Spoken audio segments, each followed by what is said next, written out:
Usap-usapan ngayon sa pamilihan ng pagdating ng bagong tinderang nagngangalang Marilag. Bukod kasi sa maganda ang dalaga at simple, hindi rin to palaimik masyado. Pero ayon sa mga kasamahan ni Donald, marunong naman daw makihalubilo ang bagong tindera na nagmamay-ari ng dating pwesto ng mag-asawang Mang Boy at Aling Inday. Napilitang ibenta ng mag-asawa ang kanilang pwesto para makabayad at hindi mademanda ng kanilang pinagkakautangan. Mula sa bakasyon sa kabilang probinsya ay kababalik lang ni Donald. Namatay kasi ang kanyang lolo Doc dahil sa sobrang katandaan.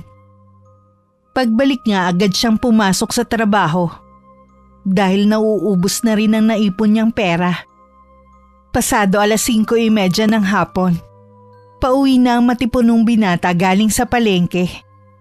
Katatapos niya lang magkarga ng mga isda sa mga suking tindero at tindera roon. Nagtatrabaho si Donald sa talipapa bilang kargador ng mga isda. Kaya naman batak ang kanyang katawan at maganda ang hubog. Isa siya sa kilalang taga-karga ng mga pinamimiling isda ng mga taga ron tuwing madaling araw, umaga at hapon. 13 anyos pa lang siya nang matutunan na ang ganitong trabaho. Uli lang lubos na kasi siya. At mag-isang nabubuhay sa tulong ng ilang mapagkakatiwalaang kapitbahay. Nasa malayo rin kasi ang mga kamag-anakan niyang may kaya sa buhay. Pero ayaw niyang makitira doon. Dahil hindi magaganda ang ugali ng mga yon, kahit pa may mga pinag-aralan. Simula nang mamatay ang kanyang mga magulang dahil sa aksidente, namuhay na siyang mag-isa. Ngayong nasa tamang edad na, nangangarap din siyang makaalis sa sitio Balagbag. Subalit sa hirap ng buhay, nagtitiis siya sa pagiging kargador. Mas gugustuhin niya yun kesa humingi ng tulong sa mga kamag-anak na wala namang ginawa, kundi maliitin siya at ang buo niyang pamilya. Habang nagbibisikleta pa uwi sa kanyang bahay, ay meron siyang nadaan ng mga tao sa gilid ng arko ng sitio. Nakita niya roon si Piolo, ang baklang maton na mas kilala sa tawag na Pia Chikadora. Siya ang numero 1 tagapaglaganap ng mga balita sa buong sitio. Kaya pagkakita ni Donald ay binagala niya ang pagpapatakbo ng bisikleta at pasimpleng nakinig sa usapan. Nako, nandun sa mga komosyon si Pia.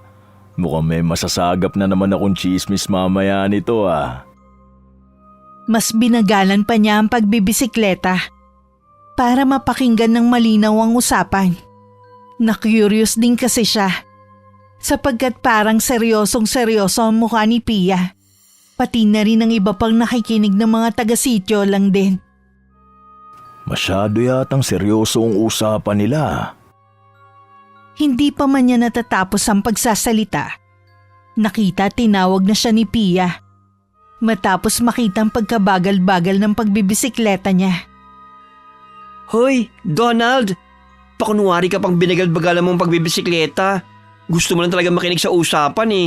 Halik na rito. Huwag ka nang mahiya. Pauwi ka na naman eh. Pasaway ka talaga kahit kailan. Bilisan mo na para maituloy ka ng kwento. At natatatong sila Aling Carmen at Aling Betcha, no? Na marinig ang chika ngayon dito sa sitio. Napangiwi at napakamot ulo na lang ang binatang maskulado. Natila nahiya matapos siyang tingnan ng iba pang mga chismosa. Nakausap ng baklang maton. Pagkalaon ay pinihit niya ang bisikleta at lumapit na nga sa kanila. Hindi na iba kay Donald si Pia. Sapagkat kahit mahilig sa chismis, ay napakabuti nun sa kanya. Isa yun sa mga tumulong sa kanya nang maulila siya sa mga magulang. Hanggang ngayon ay nakagabay pa rin sa kanya ang baklang maton. Kaya malaki ang respeto niya para rito. Ano bang kwento ngayon, Pia?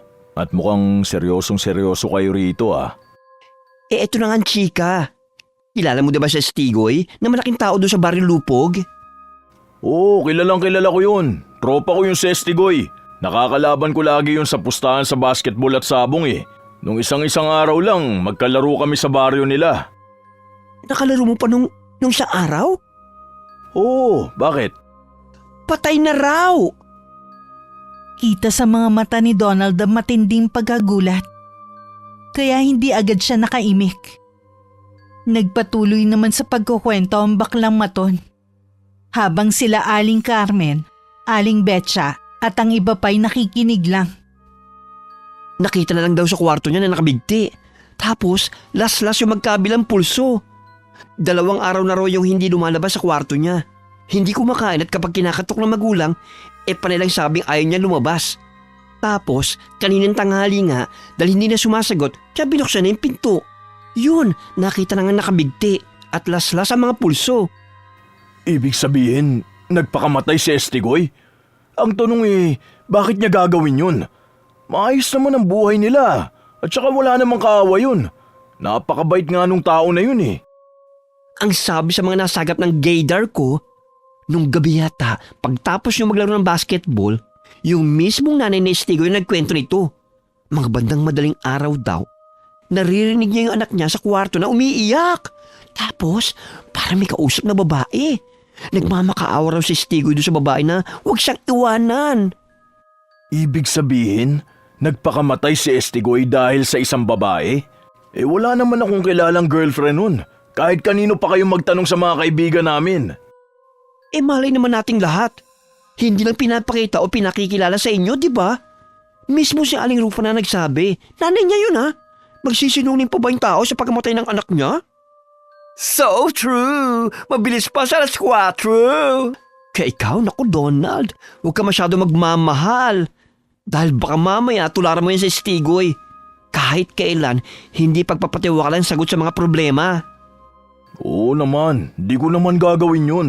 Hindi sumagi sa isip kong ganyan ni isang beses. Mabuti kung ganon. Very good ka dyan. Napangiti na lang ng pilit ang binata. Pero ang totoo ay hirap pa rin siyang paniwalaan ng mga sinabi ni Pia. Pagkatapos nun ay sumakay na siya ulit ng bisikleta bago magpaalam sa mga tsismosa. Salamat sa balita at paalala, Pia. Maiwan ko na kayo Baka umulan at hindi ko maabutan ng mga sinampay ko. Kayo rin, sumilong na kayo bago magchismisan. Huwag niyo sabihin na magpapaulan kayo para lang makasagap ng chismis Sira ka talaga. Pero true yan Huwag mo kami intindihin dito. Hindi kami natitinig ng ulan. Tuloy lang ang chismisan, rain or shine. Go, go, go, mga bakla! Napangiti na lang ang binata sa narinig. At matapos makapagpaalam kay Pia at sa mga tsismosa, nagtuloy-tuloy na siya sa pagbibisikleta. Pag-uwi ng bahay, kaagad niyang kinuha ang mga sinampay na nasa labas. Inilagay niya lang to sa laundry basket. At hindi muna niligpit dahil meron pa siyang pupuntahan. Ang bahay ng kaibigan at kasamahang kargador na si Trump. May usapan na kasi silang iinom ngayong hapon.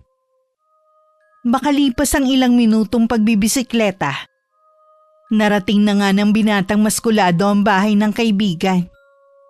Kainuman na ni Trump ang pinsan na si Joe nang maabutan ni Donald. Anong oras kayo nagsimulang uminom, parang Trump? Parang may mga amats na kayo Kakasimula-simula lang din, tol. Ganun ba? Happy birthday nga pala sa anak mo Pasensya na at ito lang ang regalo ko. Iniabot niya sa kaibigan ang box ng laruan. Kaya tinawag naman ni Trump ang asawang si Lara at ang 5 taong gulang na anak na si Eric. Nagpasalamat ang babae at ang batang lalaki. At pagkatapos nun ay bumalik na sila sa loob ng bahay. Sumunod sila Donald at Trump sa loob dahil kakain muna ang kadarating lang bago sumabak sa inuman. Binilisan nga ni Donald ang pagkain para makasabay na siya sa inuman sa labas. Medyo naiilang din siya sa loob ng bahay dahil ilang kaanak ni Lara ang naroon na hindi niya rin naman kilala. Maya-maya pagkatapos kumain ng handa, nagtungo na nga siya sa kubong kinaroroonan ni Trump at Joe. Tol, tagay mo na Pahinga lang ako saglit, tol. Kakakain ko lang Habang nagpapababa ng kinain ay nakikinig lang muna si Donald sa mga kantsawan at asaran na magpinsan. Kinakantsawan kasi ni Joe si Trump patungkol sa bagong babaeng tindera sa talipapa na si Marilag. Dahil hindi pa nakikita ni Donald ang nasabing babae, nahihiwagaan pa rin siya kung totoo nga bang sinasabi ng dalawa na maganda yon. Wala rin kasi siyang tiwala lalo na kay Trump dahil ibang definisyon nun sa maganda.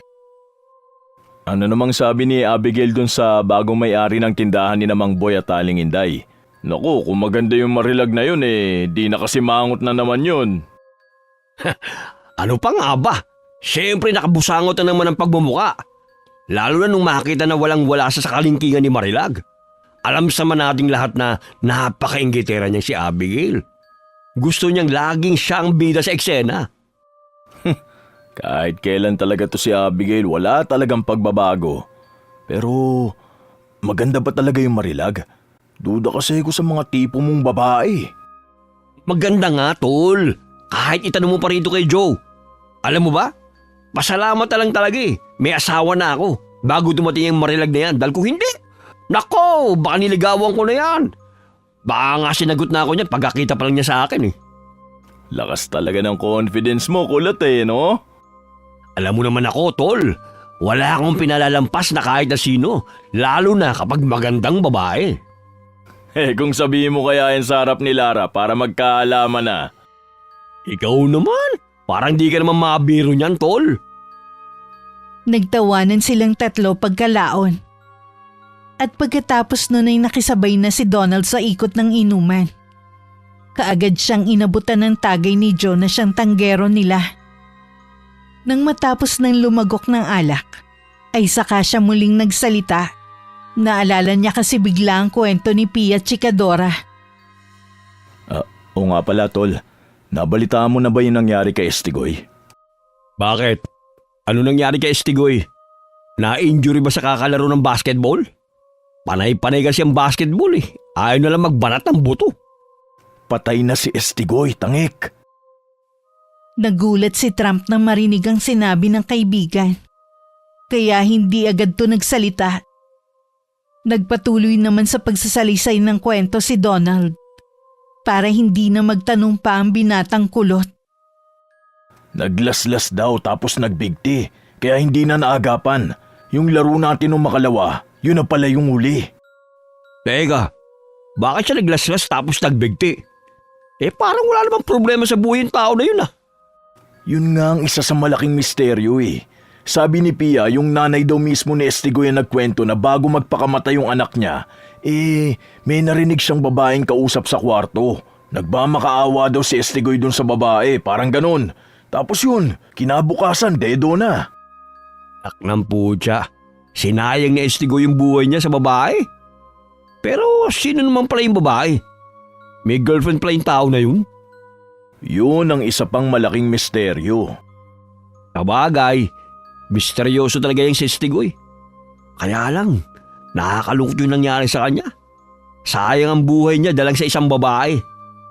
Yun na nga Pero hindi naman natin siya mahuhusgahan. Ganun siguro talaga kapag nagmamahal ng gusto. Wow! Kung makapagsalita, akala mo naman nagmahal na talaga siya.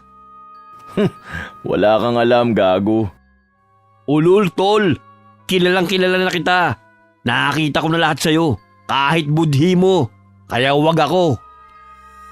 Nagtawanan na lang sila. At nagpatuloy na nga ang inuman ng tatlo hanggang magkalasingan. Pasado 9:30 ng gabi ay nagpa siya ng umuwi ng bahay si Donald. Dahil maaga pa ang gising nila sa madaling araw. Nakaya pa naman niya magbisikleta. Dahil nasa wisyo pa siya kahit may konting tama na ng alak. Nang nasa crossing na siya ay napahinto siya. At napatingin sa maliit na burol na kitang-kita mula sa pwesto niyang yun. Bilog na bilog ang buwan. At namumukadkad ang liwanag na nagdidilig sa buong paligid. Napansin niyang tila merong babaeng nakatayo sa tuktok ng burol. Siningkitan niya ang mga mata para maaninag kung sino ang babaeng yun. Pero hindi niya talaga makilala. Napapansin niya lang na parang may pulang aura na lumulukob dito. Hanggang sa mapalingon na nga ang misteryosang babae sa gawin niya. Sa hindi malamang kadahilanan, biglang nangilabot ang buo niyang katawan. Kaya bigla siyang natumba. Pero nakatayo rin naman kaagad. Nang lingunin niyang muli ang tuktok ng burol, bigla na lang nawala ang misteryosang babae. Naknanto ko. Mukhang may amats na talaga ako Kung ano-ano nang nakikita ko. Makauwi na nga. Inusot-kusot niya muna ang mga mata bago magtuloy-tuloy sa pagbibisikleta. Hanggang sa marating niya ang kanyang bahay at natulog ng matiwasay. Kinabukasan tanghali nang bumangon sa higaan si Donald. Nagpaalam na lang siya sa amo na hapon na lang papasok. Dahil sa napasarap nga ang kanyang tulog. Ang una niyang ginawa pagkatapos magkape ay nagligpit ng mga sinalansan niyang sinampay kagabi. Pagkatapos ay saka siya naligo para magising ang lupaypay niyang katawan dahil sa tama ng alak. Bago magtanghalian ay dumating naman si Pia na may dalang ulam kaya pinapasok niya kaagad to. Pia, salamat dito sa ulam Sakto at may sabaw to. Medyo masakit pa naman ang ulo ko. Marami-rami kasi ang nainom namin ni Trump tsaka ni Joe. Kaya pala hindi ko kayo nakita kaninang umaga sa talipapa. Maski na, ubusin mo na yan. Kung bitin ka pa, pumunta ka na lang sa bahay para makahingi ka pa. Sige, salamat ulit siya nga pala, kilala mo ba yung bagong may-ari ng dating tindahan ni Mang Boy at ni Aling Inday? Si Marilag? Oo, maganda yun at mabait pa. Kumpara kay Abigail na kapangit-pangit na nga, akala mo kung sinong bida-bida, napaka-inggitera, nakakagigil. Yung puso mo, kalma. Oo nga pala, maglalamay ba kayo kay Estigoy? Nandun na ba ang labi niya? Hindi ko pa alam, pero sasabihan kita kapag pupunta na kami. Sige, huwag mong kalimutan na sabihan ako para pumunta kami ni Trump. Okay. Sige na, maiwan na kita dyan Dahil kailangan ko pang sumagat ng sariwang chismis. Basta kung nabitin ka sa ulam, kumuha ka lang doon sa bahay at makisuyo kay tatay, Sige. Salamat ulit dito sa ulam Pag-alis ng baklang maton ay nananghalian na kaagad si Donald. Pero naiisip pa rin niya si Estigoy. At ang totoong dahilan ng pagkamatay nito, hindi niya pa rin kasi mapaniwala ang patay na to. Nang matapos ng kumain at maghugas, ay natulog na lang ulit muna siya para makabawi-bawi ng lakas. Pagsapit ng 3:00 ng hapon ay gumayak na siya at nagbisikleta papuntang talipapa. Nakita niya kaagad ang amo at maya-maya pa nga'y dumating na rin sina Trump at Joe. Nahalata sa ilat siya ng mukha na meron pa rin mga hangover. Anong oras kayo natapos uminom? Mukhang may mga hangover pa kayo Namumula-mula pa yung mga mata nyo 6:00 na kami ng umaga natapos. Ang sakit pa nga sobra ng ulo ko Hindi nga rin sana ako papasok yung hapon kaso tong si Joe bigla na lang akong ginising Grabe talaga kayo mag-inuman. Buti na lang talaga at umuwi ako kagad. Kung hindi, baka hanggang ngayon nakahilata pa rin ako sa papag. Ang daya mo, tol. Iniwan mo nga kami. Bawi na lang ako sa susunod. Siya nga pala, makipaglamay tayo sa burol ni Estigoy Sabihan niyo ako kung anong araw niyo gusto. Sige. Pero wag ngayon Kasi pagtapos natin dito, magpapahinga muna talaga ako. Lakas pa ng hangover ko Natigilan sila nang biglang dumaan sa harap nila ang inggiterang tindera na si Abigail. Katulad ng dati nakabusangot na naman ang bibig nito at pasiga-sigang naglalakad na parang lumba-lumba. Kadarating nyo lang Nagkukwentuhan na naman kayo. Siguro pinag-uusapan nyo na naman yung bagong tindera Hindi naman kagandahan. Tigil-tigilan nyo na. At nakakaumay na siyang pag-usapan. Tama na yung isang kwentuhan lang. Hindi yung paulit-ulit. Simulan nyo nang i-distribute yung mga isda. Kaysa mga nakatayo kayo dyan. Lalo ka na Trump, pati ikaw Joe. Itong si Donald, deserve niya magpahinga dahil gwapo naman siya kumpara sa inyo.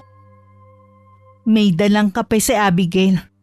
At nang lumampas sa kanila ay kibit-balikat na lang ang tatlo habang nagkakatinginan.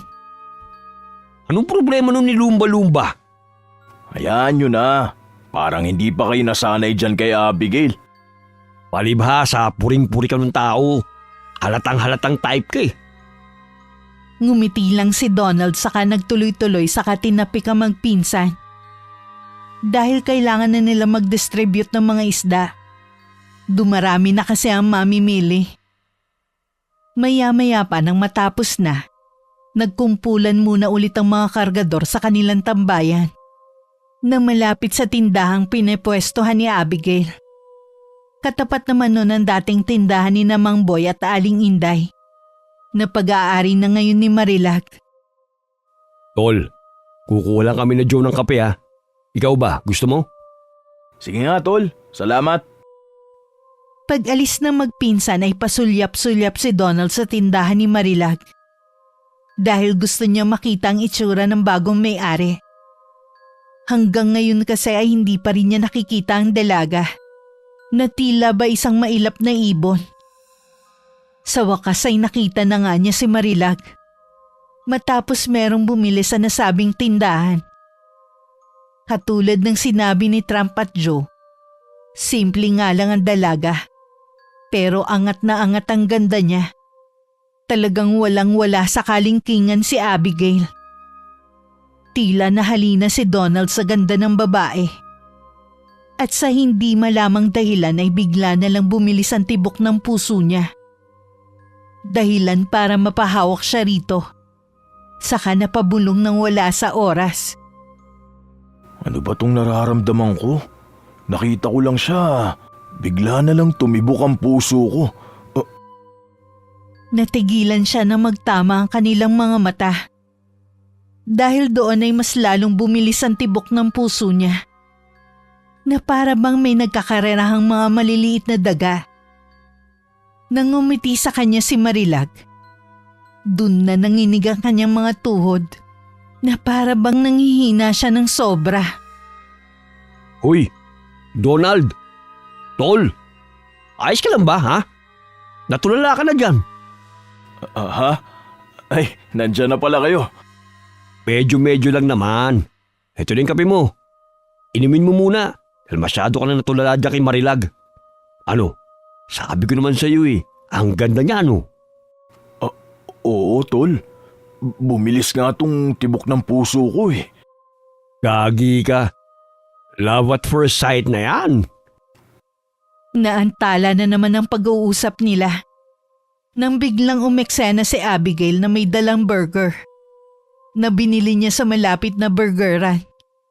Napapangiti pa siya kay Donald habang inaabot ang nasabing pagkain. Donald, kainin mo to oh. Bagay dyan sa kape mo. Ha? Salamat.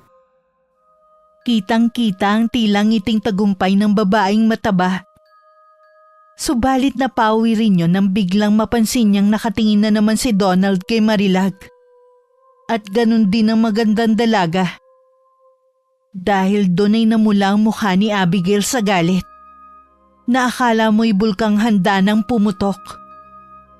Nang kakagatin na ni Donald ang burger, dinakma niya agad to saka naglakad palayo. Makipagtitigan ka na lang sa kanya at baka mabusog ka pa. Padabugtong naglakad palayo sa kanila at pumasok sa tindahan nito. Nang makita naman yun nila Trump at Joe, ay napatingin lang sila kay Donald bago magtawanan. Langiya, nakita mo yun, tol? Dabog ng dabog si Lumba-Lumba eh. Parang umuga yung lupa eh. Ikaw ba naman kasi, Donald, may burger ka na, pero kung saan-saan ka pa rin nakatingin. Mapangasar ka rin talaga eh, no? Totoo naman yung mga sinabi ko. Bahala ka na nga dyan. Uminom na lang ng kape si Donald dahil pumasok na rin ulit sa loob ng tindahan si Marilag. Maya-maya pa ay narinig na nila kung paano na naman magbunganga at magparinig si Abigail. Natawa na lang ang ibang mga nasa talipapa na nakakarinig. Dahil kilalang kilala na nila ang ugali ng matabang babae.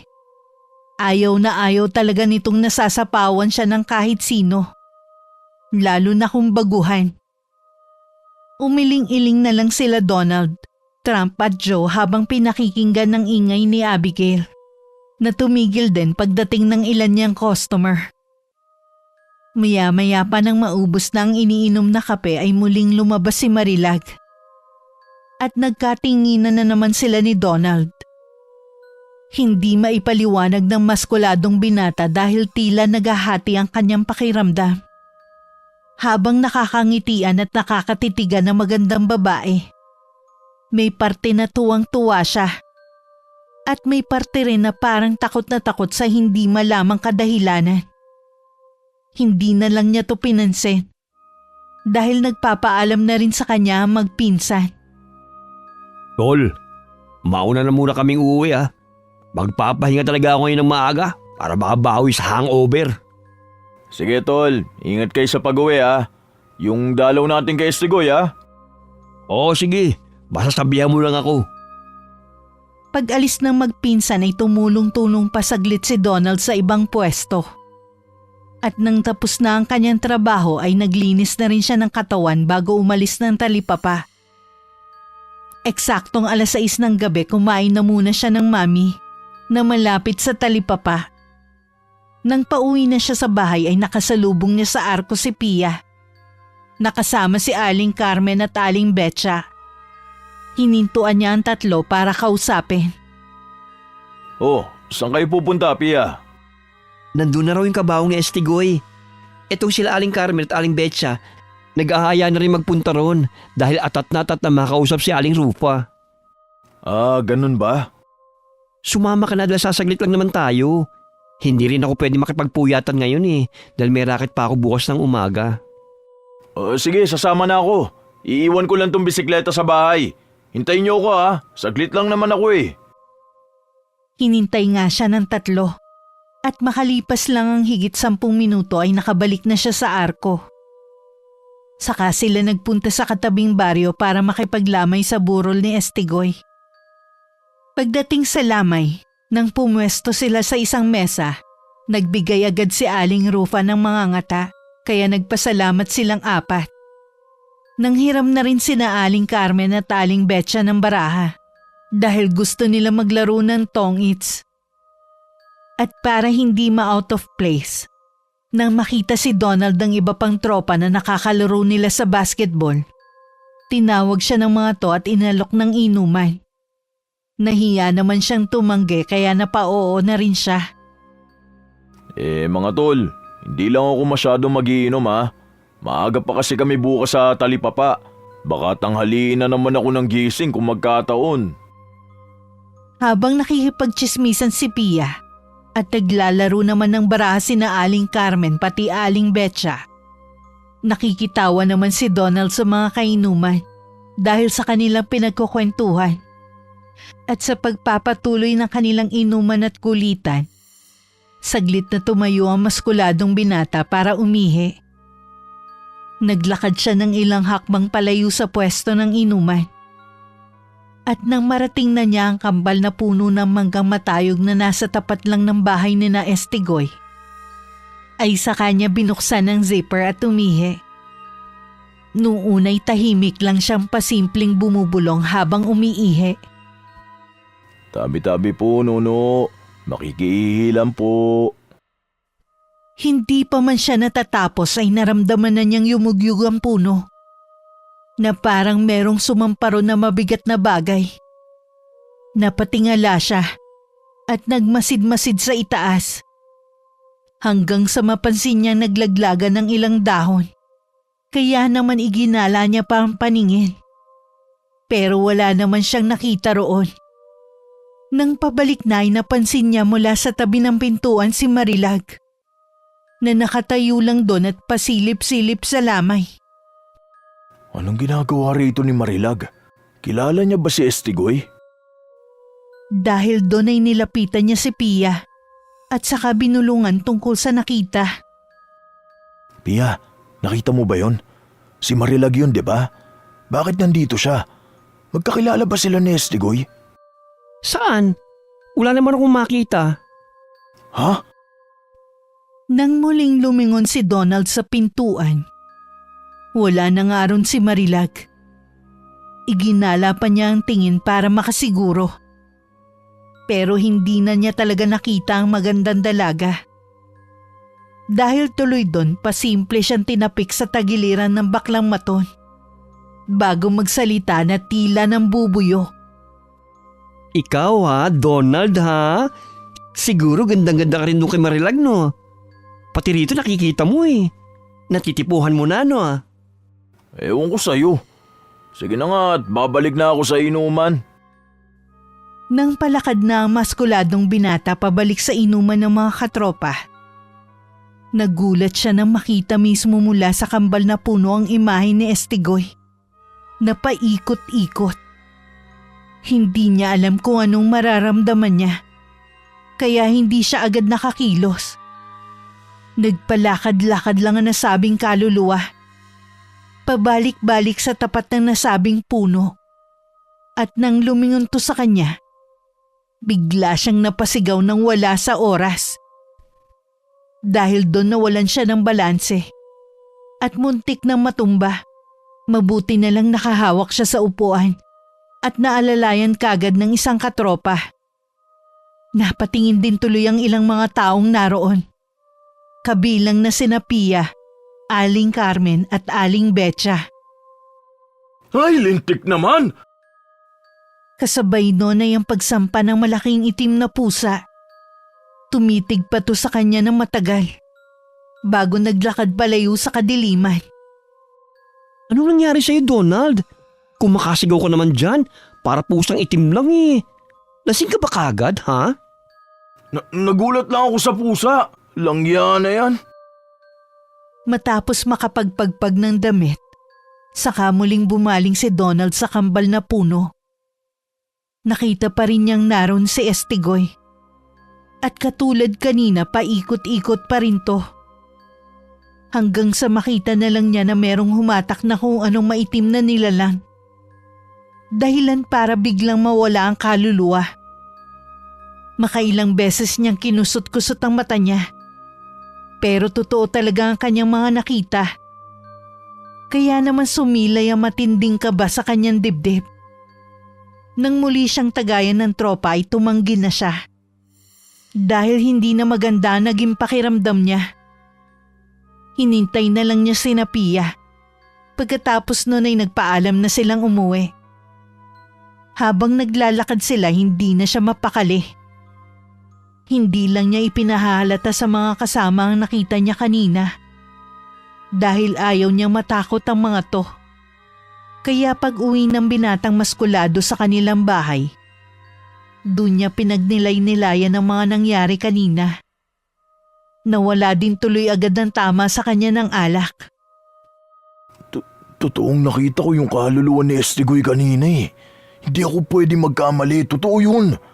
Pero ano yung humatak sa kanya kanina? Yung itim na parang usok na hindi ko maintindihan kung ano.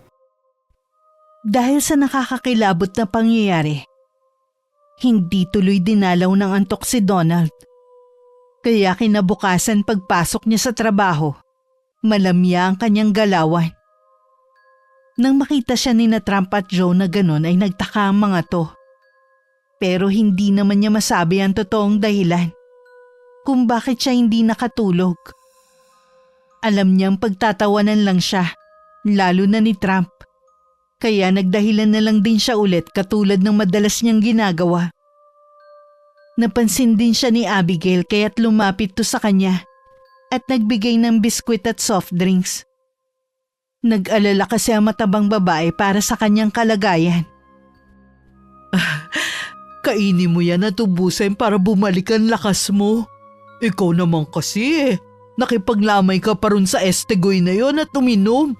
Alam mo namang may pasok ka pa ngayon. Salamat dito ha, Abigail. Napakamaalalahanin mo talagang tao. Walang enemen. Bakit ganyan ka magsalita? Ikaw kasi eh. Sige na, babalik na ako sa tindahan. Basta kung may kailangan ka, sabihin mo lang sa akin, ha? Sige, sige. Pag-alis ng babaeng mataba ay saka naman siya inokray-okray ni Trump. Anak ng tinapa, tol. Patay na patay talaga sa'yo ang si Lumba-Lumba no? Pakasalan mo na kaya para kahit hindi ka na magkargador, instant magkakatindahan ka na kaagad. Sira ulo ka talaga. Puro ka kalukuhan. Sa praktika lang tayo syempre. Pero teka, nagpunta ka na pala dun sa lamay? Sino kasama mo? Di yung liga ng mga chismoso-chismosa. Nakita kasi ako nila Pia sa arko kaya niyaya na nila ako. Ganun ba? Sa huling lamay lang tayo pumunta ulit. Hindi na sumagot si Donald. Dahil hindi rin niya kasi alam kung babalik pa siya ron o hindi na. Matapos ang mga naranasan. Mabilis na lumipas ang oras. Habang nagmimerienda ang tatlo, sinamantala ni Donald na lumapit sa tindahan ni Marilag. Meron lang siyang gustong itanong sa dalaga.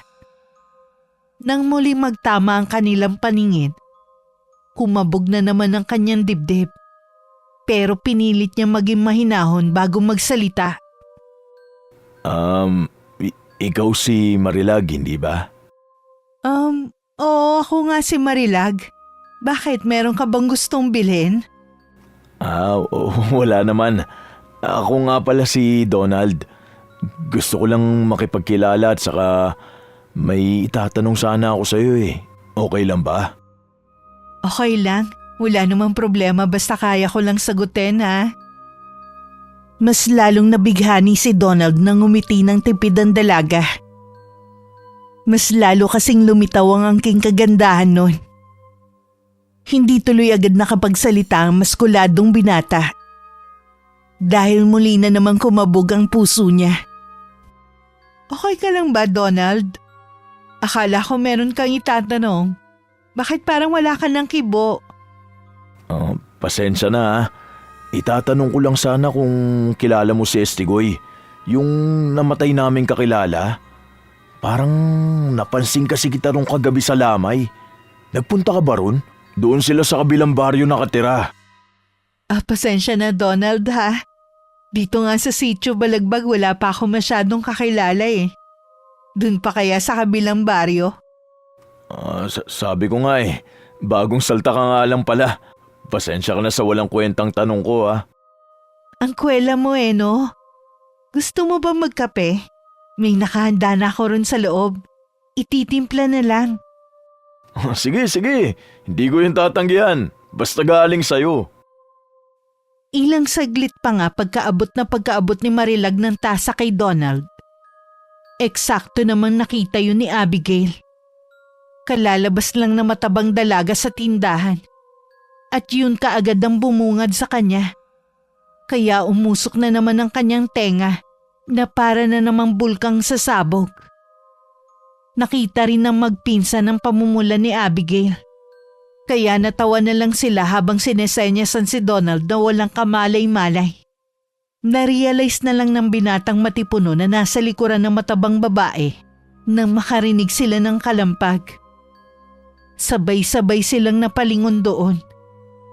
At ganun na lang ang gulat nila nang meron nabasag na kung ano sa tapat ng tindahan ni Abigail. Okay ka lang ba, Abigail? Ano yung nabasag? Wala kang pakialam! Magkape ka lang dyan hanggang gusto mo! Nag-walk out na ang malusog na babae. Kaya nagkatinginan na lang sila ni Marilag na walang idea sa mga nangyayari. Nang maubos na ang kape ay nagpasalamat na si Donald sa magandang dalaga bago bumalik sa mga kasama. Pucha, tol. Nakita mo kanina yung mukha ni Abigail? Inggit na inggit sa inyo ni Marilag eh. Inggitera talaga yung lumba-lumba na yan eh. Sobrang patay na patay sa'yo. Kaya ang tindi ng ngit-ngit niya kanina eh. Kahit kailan ka talaga, tol. Huwag mo na nga asarin yung tao. Dapat lang sa kanya yun. Pero maniwala ka sa akin, tol. Nung nakita ko kayo ni Marilag, parang bagay kayong dalawa. Isang guwapo at isang maganda. Sigurado magiging maganda ang lahi nyo. Kaya ligawan mo na. Pasaway ka, tol. Kinausap ko lang yung tao. Nagtanong lang ako. Iba yung nakita namin eh. Kita mo naman si Abigail. Pulang-pulay mukha sa sobrang inis at inggit. Iniisip niya siguro, sana siya yung kasama at kausap mo. Pero kahit anong gawin niya, putya tol.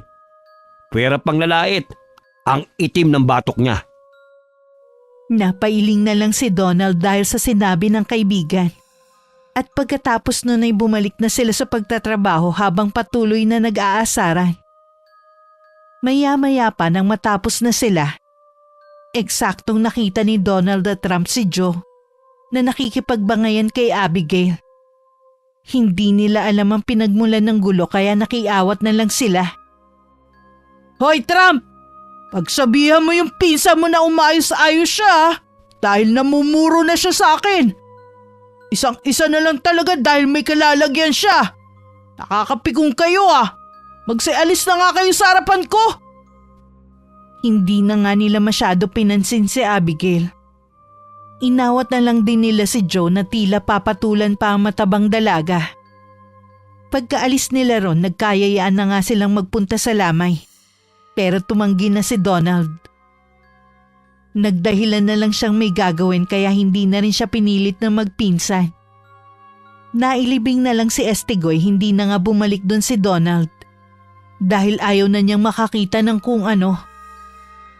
Lunes ng madaling araw pagpasok ni Donald sa trabaho.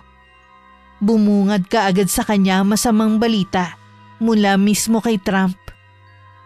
Nasa pagamutan daw kasi si Joe. Dahil inaapoy ng lagnat at kinumbulsyon na rin. Ang hinala ay na dengue o na malaria ang lalaki. Dahil sa mga sintomas na may kinalaman sa ganong sakit. Pero para kay Trump, iba ang dahilan ng pagkakasakit ng kanyang pinsan. Paano mo naman nasabi ang mga naisip mo, tol? Naalala mo di ba yung araw na nagtalo si Joe at Abigail? Simula rin nung araw na yun, kinagabihan, nagsimula ng hindi gumanda ang lagay ng pinsan ko. Alam naman natin na may history yung lumba-lumba na yan eh. Na pinakulam niya yung sarili niyang kamag-anak, na galit sa kanya hanggang ngayon. Ano ka ba naman? Chismis lang naman yun at walang pruweba. Basta, malakas talaga ang kutob ko na may kinalaman siya sa pagkakasakit ng pinsan ko. Kaya ikaw mag-iingat ka na dyan. Lalo na ngayon, nainggit siya sa inyo ni Marilag. Sigurado isang araw, may gagawin na lang yan sa'yo o kaya kay Marilag. Ay, magtrabaho na nga lang muna tayo. Mapapatunayan ko rin sa'yo na tama ako. Maghintay ka lang, tol. Ilalabas ko ang baho ng lumba-lumba na yan. Loko-loko ka, anong binabalak mo? Huwag mong papasukin yung tindahan nila. Baka mamaya mapagbintangan ka pang magnanakaw. Hindi na umimik si Trump. Pagkainom nito ng kape ay bumalik na siya sa pagtatrabaho. Kaya naman nag-alala ng husto si Donald para sa kaibigan. Pagsapit ng hapon ay nagulat ang lahat nang makita ang tindahan ni Marilag. Na nabasag ang halos lahat ng mga itlog. Walang nakakita kung sino ang gumawa nito. Kaya naman nanlumo ang magandang dalaga. Sa kabilang banda nang mapasulyap si Donald sa tindahan ni Abigail, nakita niya ang tuwa sa mukha ng matabang babae. Na kahit itanggi nun, ay halatang siya ang gumawa ng paninira ng mga paninda ni Marilag. Sabi ko naman sa'yo, tol kakaiba talaga ang ugali niyan si Abigail. Sa sobrang pagkainggitera niyan, gagawin niya ang lahat para siya lang mapansin ng mga tao. Nambibintang ka na naman, wala pa naman tayong pruweba eh. Hindi pa ba pruweba yung pangiti-ngiti niya, ha? Tignan mo yung tsura, tuwang-tuwa pa ang bruha. Tulungan na lang natin si Marilag para may maganda ka namang maiambag.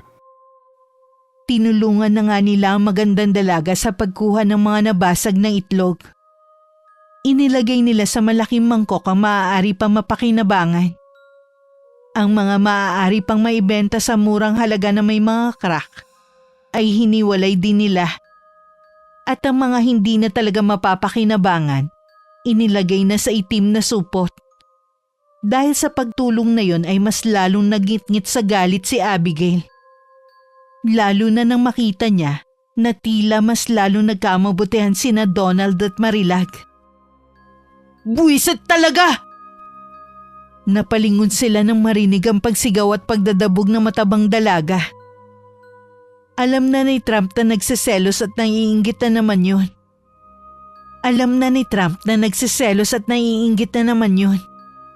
Kaya natawa na lang siya nang wala sa oras. Langya, tol. Akala niya nagtagumpay na siya, no?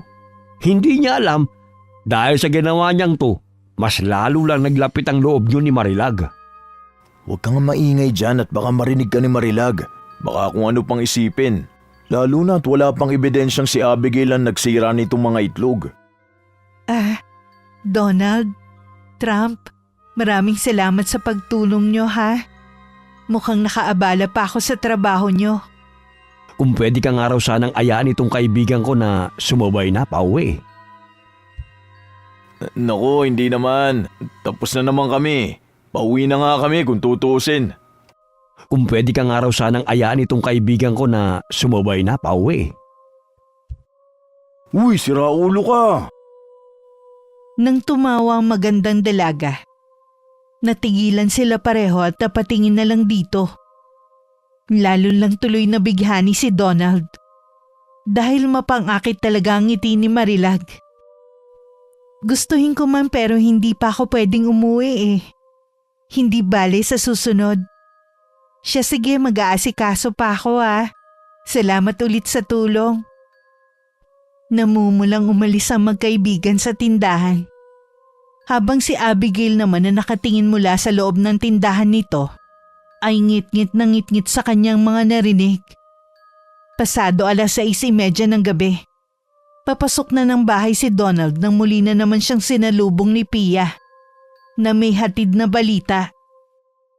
Oh, ano nga ten, Pia Chikadora? May bago kong balita sa'yo tungkol kay Estigoy. Pagkatapos kasi nung libing, may nagpunta ron. Si Mang Biden. Yung kilalang albularyo doon sa Ibayo. Oh, bakit naman may paalbularyo? Kasi gusto makasiguro ni Aling Rufa kung ano ba talagang dahilan kung bakit nagpakamatay si Estigoy. Gusto sana nilang ipatawag yung espiritu dahil hindi pa naman daw nakakatawid. Kasi wala pang 40 days. O tapos, ano nangyari? Ang kwento ni Aling Rufa, pagpasok pa lang daw ni Mang Biden sa bahay nila, nakaramdaman na niya yung mabigat na puwersa. Pagkatapos ng maiksing seremonya, nalaman nga ng albularyo na nabiktima si Estigoy ng isang hukluban. Hukluban? Ano yun? Isa raw yung klase na mangkukulam na may kakaya magpalit ng anyo sa kung anong gusto niya. Ang mga hukluban ay kayang magbigay ng sakit sa isang tao sa pamamagitan lang ng salita o palipad hangin kung tuwagin. Parang nakakatakot naman pala. Pero sino namang gagawa nung kay Estigoy? Ang bait-bait kaya ng taong yun. Ang sabi nga raw ni Mang Biden, wala namang pinipili mga mangkukulam. Mabait man o masama, basta kung bibiktimahin nila, ay bibiktimahin nila. Ang malas naman pala ni Estigoy. Kung sino pa talaga yung mabait, sila pa yung unang napapahamak eh, no? Minsan hindi rin talaga patas ang mundo. Ganyan talaga ang buhay. Siya nga pala, bakit di ka nagpunta ron sa huling lamay ha? Hindi ka rin nakipaglibing. Tinatanong kita kina Trump at Joe, pero hindi rin daw nila alam kung anong dahilan mo. Ano nga bang dahilan, ba't hindi ka nagpunta ha? Biglang nag-iba ang timpla ng mukha ng binata pagkarinig sa sinabing yun ni Pia. Nang mahalata siya ng baklang mato na biglang sumeryoso, lalo yun na curious at mas naging mausisa. Kilala kita, Donald. May hindi ka sinasabi sa akin. May problema ba, ha? Hindi ko alam kung paano to sasabihin eh. Pero wag na muna sana makakalabas tong sasabihin ko, Pia. Ano kasi, ang totoo niyan, nung unang lamay, nakita ko mismo yung kaluluwa ni Estigoy. Doon sa kambal na puno ng mangga sa tapat ng bahay nila. Kaloka ka? Totoo ba yung sinasabi mo, Donald? Nakakatakot naman yan. Meron ka bang third eye? Hindi ko rin alam kung totoo yun o hindi. Naalala mo yung bigla ko napasigaw nung nasa lamay tayo? Yun, Yun yung oras na nakita ko yung kaluluwa ni Estigoy.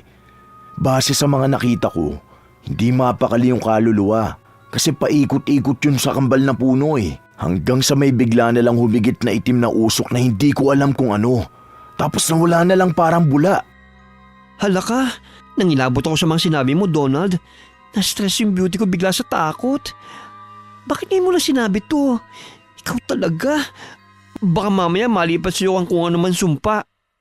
Hindi kaya may gustong sabihin sa akin si Estigoy? Ano sa tingin mo, Pia? Bakit hindi natin ikonsulta kay Mang Biden? Ano sa tingin mo? Nag-aalala ako sa iyo eh. Baka mamaya may kung anong sumpa pala yung galing sa hukluban. Huwag mo naman akong takutin masyado. Pero palagay ko wala naman siguro yun kaya saka na lang. Nagpeke ng ngiti ang binatang maskulado para ipakita kay Pia na ayos lang ang lahat. Nang matapos na sila mag-usap, nagpaalam na siya kay Pia dahil may inuman pa sila ni Trump. Nagbike kaagad siya papunta sa bahay ng kaibigan kung saan naabutan niya tong naghahalo ng tuba na iinumin nila. Tumigil saglit si Trump at tumingin sa kanya habang inaayos ang bisikleta sa isang gilid. Nang makaupo na siya, sa kanya inabot sa kaibigang kulot ang biniling pulutan sa kanto. Pagkatagay na pag-usapan nila saglit ang tungkol sa lagay ni Joe sa ospital. Kumusta na pala yung pinsan mo, Tol? Anong balita kay Joe? Nagagaling lang dito ni Tia Immaculada. Ang sabi, hindi pa rin daw okay si Joe. Nagrekomenda na nga yung mga doktor na ilipat na siya sa syudad. Dahil kulang ang mga kagamitan sa ospital natin dito sa bayan. Kailan naman daw ililipat? Dumalo kaya tayo bukas? Total, wala namang pasok dahil sarado ang palengke. Plano ko talaga yan. Dadaanan kita bukas sa inyo pagkatapos naman ng halian. Sige, Tol. Walang problema. Oh, shot na. Salamat. Pero alam mo, Tol, hindi talaga ako naniniwala na ordinaryo itong nangyari sa pinsan ko. Parang ang bilis kasi masyado eh. Nakakapagtaka. Kaya sigurado kung may kilalaman dito yung lumang inggiterang tinderang Abigail na yun eh. Yan ka na naman sa pambibintang mo, Tol eh. Mamaya niyan may makarinig pa sa'yo. At makarating yung sinasabi mo, mayayari tayo niyan. Patutunayan ko talaga na burhilde ang Abigail na yan. Tsaka alam naman ng mga taga sa atin yung ginawa niya noon eh. Hindi malayong gawin niya rin yun sa pinsan ko. Lalo na at nagkaroon sila ng hindi pagkakaunawaan. Pero maliit na bagay lang naman yata yung pinagtalunan nila. Walang maliit na bagay kay Abigail, alam mo yan. Kaya ikaw, mag-ingat-ingat ka rin. Sinasabi ko sa'yo. Pati yung si Marilag, pag-ingatin mo rin. Dahil sa sobrang pagkainggitera nun ni Lumba-Lumba baka ipakulam niya rin si Marilag. Huwag na nga muna natin pag-usapan yan. May naaalala lang ako pagdating sa kulam-kulam na yan eh. Alam mo bang sabi nung albularyo nagpunta sa bahay ni Aling Rufa na biktima raw ng hukluban si Estigoy? Ikinuwento nga ni Donald ang tungkol doon. At sa pagpapatuloy ng inuman ay nauna na namang malasing si Trump. Katulad na nangyayari sa tuwing nagiinuman sila. Hindi na rin nagpakalasing si Donald dahil magbibisikleta pa siya pauwi. Maya-maya pa nang nakatulog na si Trump sa kubo, ay nagpaalam na lang siya sa asawa nito.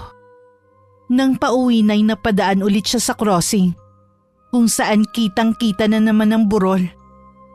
Bilog na naman ang buwan na nagdidilig ng liwanag sa buong kapaligiran. Pag-alulong ng aso ay napalingon na naman si Donald sa pinakatuktok ng burol. Doon ay nakita na naman niya ang mahiwagang babae na nakatayo roon. Pati ang mapula-pulang aura na nakapalibot dito. Dahil doon ay gumapang na naman ang matinding kilabot sa buo niyang pagkatao. Pero sa kabilang banda ng kanyang isipan, nakukuryos siya kung sino nga ba ang mahiwagang babae sa tuktok ng burol. Para rin tuloy na wala ang tama ng alak dahil doon. Kasabay ng mga katanungan niya sa sarili. Hindi kaya yung babaeng yun ang tinutukoy ni Mang Biden na hukluban?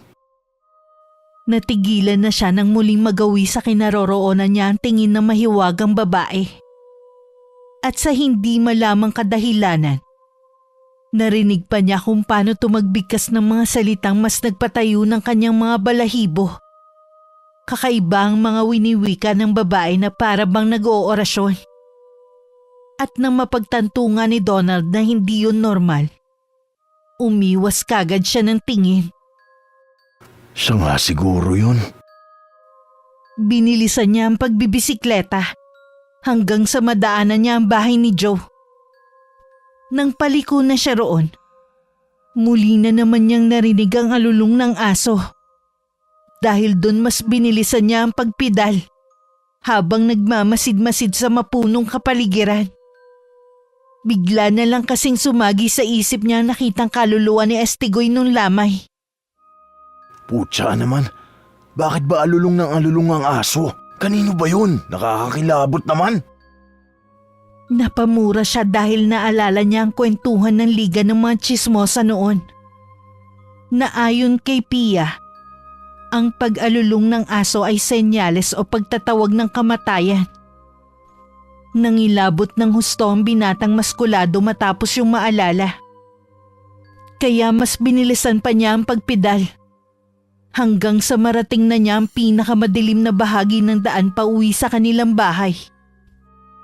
Anak ng tokwa, dito pa talaga ako napadaan. Napasign of the cross siya nang wala sa oras. Dahil patuloy pa rin niyang naririnig ang mga alulong ng aso.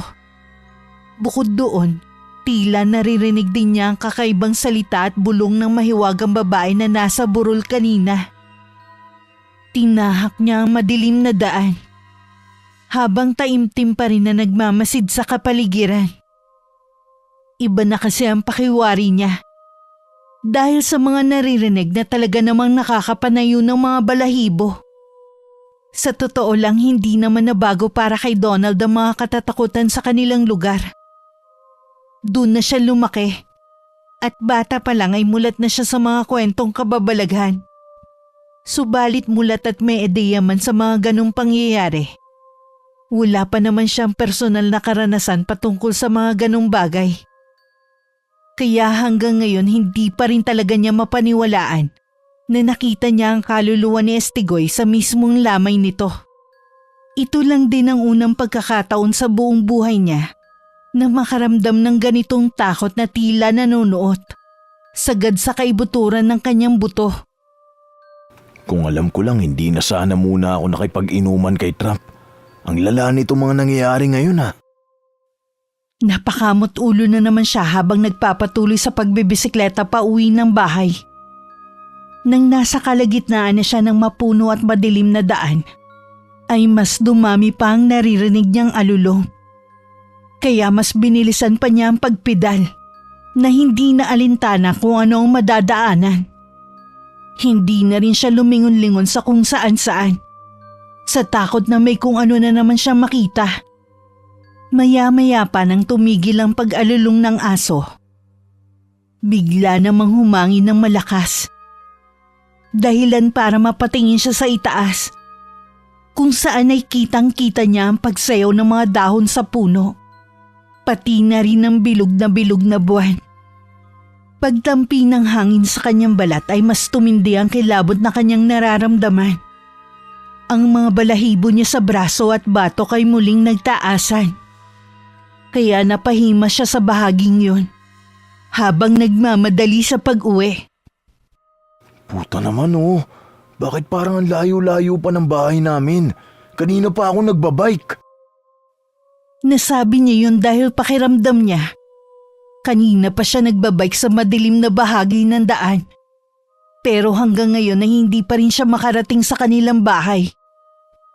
Nang tumigil na ang malakas na hangin, saka lang napansin ni Donald na para bang may anino ng babae na nasa gilid ng daang tinatahak niya.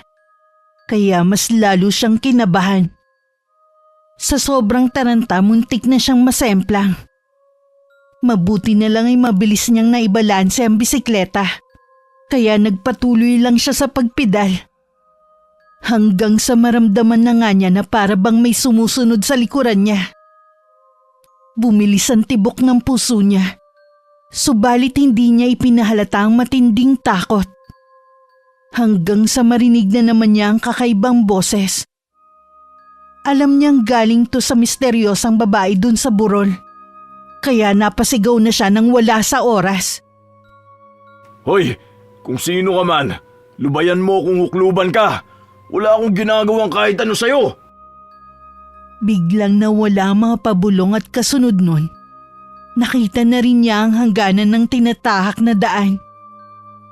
Kahit papano'y naibsan ang kaba sa kanyang dibdib. Hingal at pawis na pawis tuloy siya pag uwi ng bahay. Nawala rin ng tuluyan ang kalasingan niya. Ano ba yung nangyari kanina? Parang ang tagal ko talaga dun sa daan. Samantalang nakabike naman ako. Dapat wala pang 10 minuto nandito na ako sa bahay. Pagpasok sa loob ng bahay ay nagulat siya pagtingin sa orasan. 1:00 na kasi ng madaling araw. Samantalang umalis siya sa bahay ni Trump ay mag-aalas 11 pa lang. Paano nangyaring halos 2 oras ako nagbike? Langya, paano nangyari yun? Litong-lito siyang napasalampak sa kama. At napatingin sa kisame habang hindi pa rin makapaniwala sa mga nangyari. Tumahimik siya saglit. At pagkatapos ng ilang minutong pagtingin sa kisame, tumagilid na ng higa ang binata at pumikit. Pilit rin niyang inalis sa isip ang mga nangyari kanina lang. Subalit napadilat din siya agad. Matapos ma-realize na pamilyar ang mukha ng babaeng nakita niya kanina sa itaas ng burol. Parang kahawig ni Abigail yung babae. Hindi kaya tama yung sinasabi ni Trump tungkol sa kanya? Kung ganun siya yung hukluban, ano ba itong naiisip ko? Anak ng toko talaga oh. Pagkalipas pa ng ilang minuto ay nakatulog na siya ng mahimbing dahil sa matinding pagod. Kinabukasan pagkatapos mananghalian, gumayak na si Donald at naghintay sa kaibigang si Trump. Pupunta kasi sila sa ospital para dalawin si Joe. Pagdating ng kaibigan niyang kulot ay hindi maipinta ang mukha nito. Kaya dali-dali niyang nilapitan. Tol, bakit ganyan ang mukha mo? Ano nangyari? Si Joe, tol, patay na. Kanilang daw mga 10:00 ng umaga, sabi ni Tia Immaculada. Ha? Lintik, paano nangyari yun? Nagkaroon na raw ng komplikasyon eh. Hindi rin talaga matukoy ng doktor kung ano ang pinakasakit ng pinsan ko. Kaya ganun. Umantong niya sa pagkamatay. Pucha talaga. Hindi na napigilan ni Trump ang maiyak. Kaya inalo-alo na lang muna siya ni Donald. Hindi na rin muna sila tumuloy. Sa halip ay nanatili lang sila sa bahay. Habang pinapakalma niya ang kaibigan. Galit na galit kasi si Trump. At ang sinisisi ay si Abigail kung bakit namatay ang kanyang pinsan. Siguradong siya ang dahilan kaya nagkasakit yung pinsan ko at namatay. Walang niyang babae yun. May araw rin siya. Tol, luminahon ka lang muna. Wala pa naman tayong sapat na ebidensya kung totoong pinakulam niya nga si Joe. Huwag mong masyadong pairalin yung galit mo. Dahil baka mamaya kung saan pa mapunta yan. Talagang may mapupunta ng galit kong tutol. Hindi ako papayag na hindi ko maiganti ang pinsan ko. Kapag nalaman ko talaga na totoong may kinalaman yung lumba-lumba na yun, babasagin ko mukha niya kahit babae pa siya. Anong meron dito? Ba't ka umiyak, Trump? Ikaw pala, Pia. Ano kasi? Patay na si Joe. Ha? Totoo ba yun, Trump? Tumangutango lang si Trump habang nagpupunas ng mga matang patuloy sa pag-iyak. Condolence sa inyo. Teka, anong kinamatay niya? Parang ang bilis naman ng mga pangyayari. Samantalang nung nakaraan lang nakita ko pa kayo magkakasama. Hindi raw matukoy ng doktor kung ano mismo ang sakit ni Joe. Ang sabi lang daw, komplikasyon sa buong organ niya eh. Kaya walang mahanap ang mga doktor. Ibig sabihin, kinulam talaga ang pinsan ko. Pinakulam siya ng lumba-lumbang inggiterang tendera na yon. Tol, huwag ka muna magsalita ng tapos. Di rin naman tayo sigurado eh. Sino ba yung tinutukoy mo, Trump? Pinagbibintangan niya si Abigail. Kasi nagkaalitan sila ni Joe bago siya magkasakit at mamatay. Tol, kanina ko pa sinasabi sa'yo, alam nating may history si Abigail sa pangungulam na wala rin namang basehan kaya hindi tayo basta-basta dapat mambintang. Paano pala kung mali yun? Di nakagawa pa tayo ng eskandalo. Bakit hindi nyo lang tanungin si Mang Biden? Sasamahan ko kayo. Kung gusto nyo talagang malaman ng totoo. Ako man din Naku-curious kung ano nga bang totoong ikinamatay ni Joe. Dahil sa mungkahing yun ni Pia, nagkasundo sila na magtungo sa ibayo para kausapin si Mang Biden. Pasado 6:00 na ng gabi na marating nila ang bahay ng matandang albularyo. Nasa pintuan pa lang ay nangingilabot na agad si Donald nang hindi niya alam kung bakit.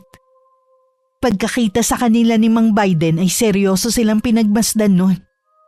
Kaya napaiwas ang maskuladong binata ng tingin. Piolo, ano't may kasama ka ngayon? Naglalakihan pa ang katawan ng mga boyfriend mo Makapyolo naman ho kayo. Ang ganda-ganda ko tapos tatawagan niyo akong ganyan. Saka ho Mang Biden, hindi ko mga boyfriend to. Mga kapatid ko ho mga to. May kukonsulta lang po sana kami sa inyo. Pumasok muna kayo rito sa loob dahil baka marinig tayo ng mga elemento sa kung anong pag-uusapan natin. Lagi niyong iisipin na hindi lang para sa ating mga tao ang kasabihan na may pakpak ang balita. Para rin to sa mga nilalang na hindi pangkaraniwan. Pumasok na nga ang tatlo at naupo sa kawayang sofa na matandang Ginoo. Pasimpleng napayakap si Donald sa sarili dahil bigla siyang nilamig sa kakaibang ambience ng kapaligiran. Nagtungo muna sa silid si Mang Biden dahil may kinuha lang itong mga gamit. Pagbalik ay sa kanya muling kinausap ang mga bisita. Ano bang ikukonsulta nyo? Ito ho kasing si Trump, namatay ang pinsan niya kaninang umaga sa ospital at hindi matukoy ng doktor kung ano talagang sakit ng pinsan niya. Ano bang pangalan ng pinsan mo, iyo? Joe Muñoz po. Gusto ko lang po sanang malaman kung anong totoong kinamatay ng pinsan ko Mahinala po kasi ako na kinulam siya Nang tumitig sa kanila si Mang Biden ay tila nabalot ng matinding katahimikan ng buong paligid. Binasag lang yun mismo ng matandang albularyo na mapaubo ito. May dala ka bang kahit anong gamit mula sa pinsan mo? Pasensya na po kayo. Hindi ko na po naisip yan Ay, hindi na bale. Kumuha ng puting papel ang matandang albularyo at pagkatapos isinulat niya ron ang pangalang Joe Muñoz. Kumuha rin siya ng mangkok na may tubig at iniligay doon ang nasulatang papel. Pagkalaon ay sinindihan niya ang kandilang puti at saka ipinaikot-ikot sa mangkok habang bumubulong-bulong sa hangin. Makalipas lang ang ilang minuto, nakaramdam na ng kakaiba sina Donald, Trump at Pia. Pagtingin din nila sa mangkok ay tila kumukulo na ang tubig doon. Hanggang sa matunaw ang papel na may pangalan ni Joe. Isang itim na usok ang pumaitaas at nawala rin agad. Nagpatuloy naman si Mang Biden sa pagbulong ng orasyon at tumigil lang siya nang maubos na ang tubig sa mangkok. Nakita ko na kung ano nangyari sa pinsan mo, Trump. Ano pong nangyari kay Joe, Mang Biden? Tama pong hinala ko, di po ba? Nakulam nga ang pinsan ko. Tama ka. Biktima nga ng kulam ang pinsan mo. Kung mapapansin nyo kanina ang itim na usok na nakita nyo, yun ang simbolo na namatay si Joe dahil sa kulam. Nayukom ng binatang kulot ang mga kamao. Matapos na kumpirma na biktima nga ng kulam ang kanyang pinsan. Sinasabi ko na nga tama ako tol. Ang walang hiyang inggiterang tendera na yun. Pinakulam niya ang pinsan ko. Kaya humanda talaga siya sa akin. Huminahon ka lang muna, tol. Paano ko hihinahon? Patay na si Joe. At pinapatay siya ng hinayupak na Abigail na yun. Teka lang, base sa nakita ko kaninang puwersa, hindi taga-baryo ang gumawa nito sa pinsan mo. Nabiktima siya ng isang hukluban at hindi ni Abigail.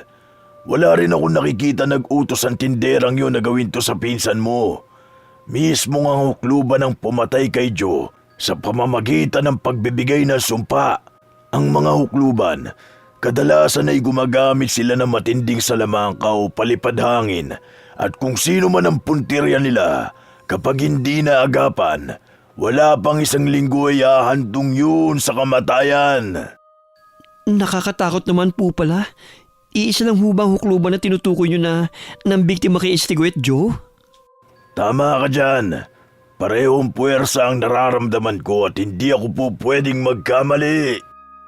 Kung hindi po si Abigail, sino pong pumatay sa pinsan ko? Sino yung hukluban na yun at bibigyan ko siya ng leksyon? Huwag kang magsalita ng tapos, iyo. Mahirap kalaban ang mga hukluban dahil sa isang salita lang nila. Kaya kanilang patayin. Kung iisa lang gumawa nito kay Estigwet, Joe, ibig sabihin ho ba nito, Mang Biden, may umaaligid na hukluban ngayon sa Sitio Balabag? Ganun na nga. Kaya pala nitong mga nakalipas na linggo, hindi mapakali ang mga alaga kong uwak.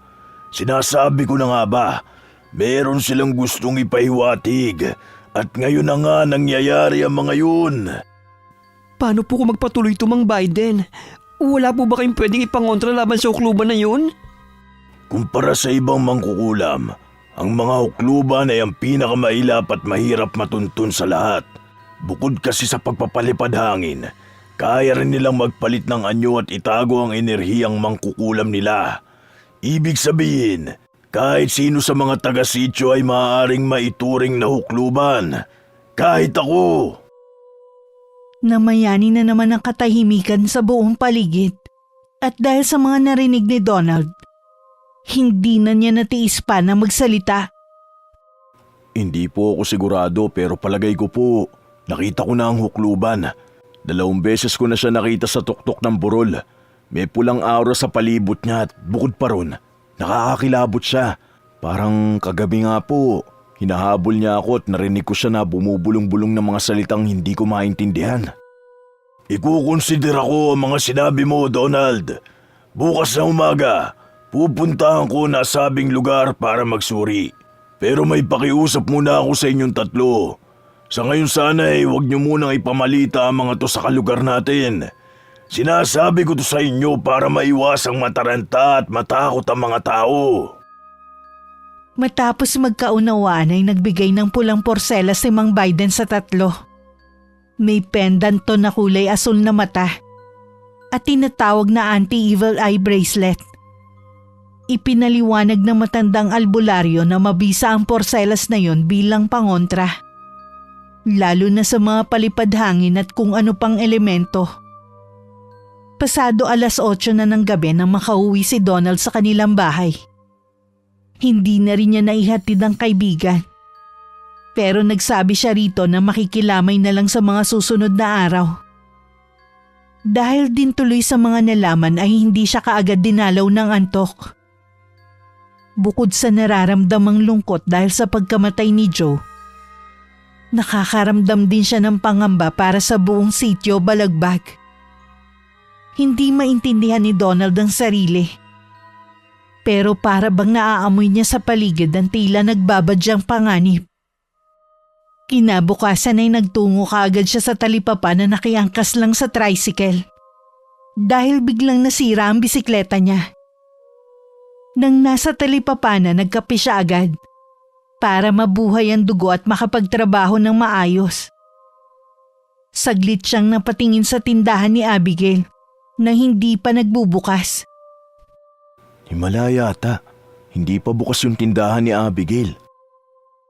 Natigilan na siya nang makita si Marilag na lumabas naman mula sa tindahan nito. Pagngiti ng dalaga ay nilapitan niya agad yun at binate. Magandang umaga, Marilag. Magandang umaga rin, Donald. Wala yata yung mga kaibigan mo. Si Joe. Kinalulungkot kong sabihin pero wala na siya. Patay na kahapon lang. Kaya yung pinsan niyang si Trump, hindi rin muna makakapunta ngayon dito sa talipapa. Ganun ba? Sana maging okay lang sila pareho. Siya nga pala, May idea ka ba kung bakit nakasara pa rin tong tindahan ni Abigail? Samantalang palagi siyang nauunang magbukas sa akin. Ngayon yata parang nahuli siya. Hindi ko nga rin alam eh. Baka napuyat lang o ano. Oh, sayang. Kasi habang maaga pa sana at wala pang masyadong mamimili, kakausapin ko siya. Tungkol naman saan? Nalaman ko kasi na siya yung nanira ng mga paninda kong itlog nung nakaraang araw. Hindi naman ako galit at wala akong balak na pabayaran yun sa kanya. Kakausapin ko lang siya para malaman kung bakit niya nagawa yun. May galit ba siya sa akin o ano?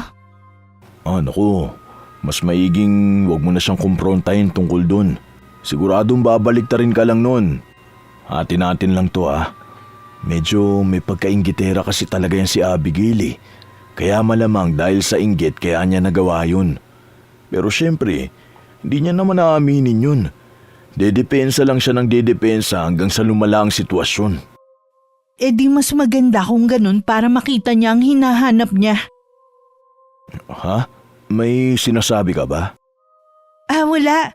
Sa palagay ko tinatawag ka na nung amo mo. Mamaya na lang tayo mag-usap kung may oras ka ulit. Sige. Umalis na nga si Donald at nanguna na sa pagkakarga kasama ang iba. Nang matapos na isaka siya nakiusyoso sa mga taga-talipapa dahil usap-usapan ng pagkamatay ni Joe. Maya-maya pa sa hindi malamang kadahilanan, bigla na lang siyang nilamig at napatingin sa tindahan ni Marilag. Natigilan na siya at napatingin sa magandang dalagang nakasulyap din pala sa kanya habang nakangiti. Habang nagtatagal ang kanilang pagtititigan ay tila may kung anong aura siyang nakikita sa palibot ng babae. Bigla na lang ding nag-spark ang porselas niya. Kaya napatingin siya rito matapos maramdaman ng mahinang kuryente. Lumipas pa ang mga oras, naging matamlay na si Donald na para bang pagod na pagod. Mabuti na lang din tapos na ang kanyang trabaho. Kaya nagpaalam kaagad siya sa amo. Habang pauwi sa bahay, eksakto naman na nakasalubong niya si Aling Carmen at Aling Betcha. At napansin ng mga ginang na tila namumutla ang kanyang mukha. Nang tanungin siya ng mga to kung ayos lang siya, ngumiti lang siya at tumangutango. Subalit paglagpas sa dalawang ginang ay bigla na lang umikot ang paningin niya at nawalan ng malay tao. Nagising na lang siya na nasa sariling kwarto na. Nakahiga siya sa papag habang nasa harapan si Mang Biden, Pia, Aling Carmen at Aling Betcha. Tatayo sana siya kaya lang ay nagdodoble ang kanyang paningin at nanghihina. Nararamdaman niya rin na para bang may kung sinong bumubulong-bulong sa magkabila niyang tenga. Boses yun namang kukulam na tila hinihikayat siyang wakasan ng sariling buhay. Huwag mo nang labanan, Donald. Isuko mo nang iyong kaluluwa. Sinundan yon ng nakakakilabot na halakak ng mangkukulam. At sa isang iglap, bigla na lang nagbago ang tingin niya sa mga taong nakapalibot. Naging demonyo ang tingin niya sa lahat. Pinagtatawanan siya ng mga yon at iisa lang din ang mga boses at sinasabi, "Huwag mo nang labanan, Donald. Isuko mo nang iyong kaluluwa." Biglang nanginig ang buo niyang kalamnan at nagsimulang tumirik ang kanyang mga mata. Naalarma naman sina Pia, Aling Carmen at Aling Betcha na masaksihan ng mga yon. Sa isang iglap ay para siyang nakulong sa kadiliman. Pero pareho niyang naririnig ang boses ng mangkukulam at ng mga taong tumutulong sa kanya. Mang Biden, anong nangyayari kay Donald? Kahit may suot na siyang pangontra, nagawa pa rin makapasok ng sumpa ng hukluban. Mabuti na lang at malakas ang resistensya at espiritu niya kaya nalalabanan niya ang palipad hangin. Makinig kayo, Carmen, Betcha. Kumuha kayo ng planggana at lagyan ng maligamgam na tubig. Ikaw naman, Piolo, bigyan mo ako ng panindi sa mga kandila. Madali kayo! Naalarma si Pia nang marinig niya yon. Kaya halos mataranta siya pagkaabot ng posporo at kandila sa matandang lalaking albularyo. Kasunuran niya ring dumating sina Aling Carmen at Aling Betcha na tangan-tangan na maliit na palangganang may lamang tubig. Kitang-kita rin ang pag-aalala sa kanilang mga muka. Kinuha agad ni Mang Biden ang kandila at posporo. At habang ginagawa ang mga yon, nakikita naman sila ni Donald. Pero walang magawa ang maskuladong binata. Tila kasi nakakulong siya sa isang transparent na piitan. At kahit anong pilit niya na kumawala, ay mas nangibabaw ang malademonyong boses ng mangkukulam na paulit-ulit lang ang binibigkas. Huwag mo nang labanan, Donald. Isuko mo nang iyong kaluluwa. Tigilan mo na ako! Sino ka ba? Huwag mo nang labanan, Donald. Isuko mo nang iyong kaluluwa. Samantala agad sinindihan ni Mang Biden ng kandila. Pagkatapos ay bumulong siya ng kung anong dasal. Nakaantabay lang si Pia sa ginagawa niya. Nang walang ano-ano'y meron siyang naaninag na imahe ng babae. Sa ibabaw mismo ng binatang tumitirik-tirik ang mga mata. Mang Biden, may nakikita kaming imahe. Sino po yan? Yan ang imahe ng hukluban na nagpupumilit mamayani sa katauhan ni Donald. Masasabi kong malakas siya dahil kahit nga may suot na pangontra ay nakaya nitong makapasok. Ano na po mangyayari sa kanya? Manood na lang kayo at magdasal. Muling bumulong sa hangin ang matandang albularyo. Mga salitang siya lang ang nakakaintindi. At nang matapos na ay nagpatak siya ng kandila sa palangganang meron tubig. Mula ron ay nakita nilang umukit ang imahe ng isang magandang babae. Kinuha niya yun at pinakita kay Pia na nagulat matapos mamukhaan ang imahe. Pamilyar ba sa'yo? Namumukhaan mo ba? Ha? Si Marilag yan, Mang Biden! Kung ganoon, itataboy na natin ang huklubang gustong umalipin sa kanya. Muling bumulong si Mang Biden ng mga salitang siya lang ang nakakaintindi. Pagkatapos nun ay hinipan nito ang noo ni Donald ng 3 beses. Kasunod ng pagmarka ng krus sa kanyang noo at dibdib. Ilang saglit pa'y nakaramdam ng kung anong init ng katawan ng maskuladong binata.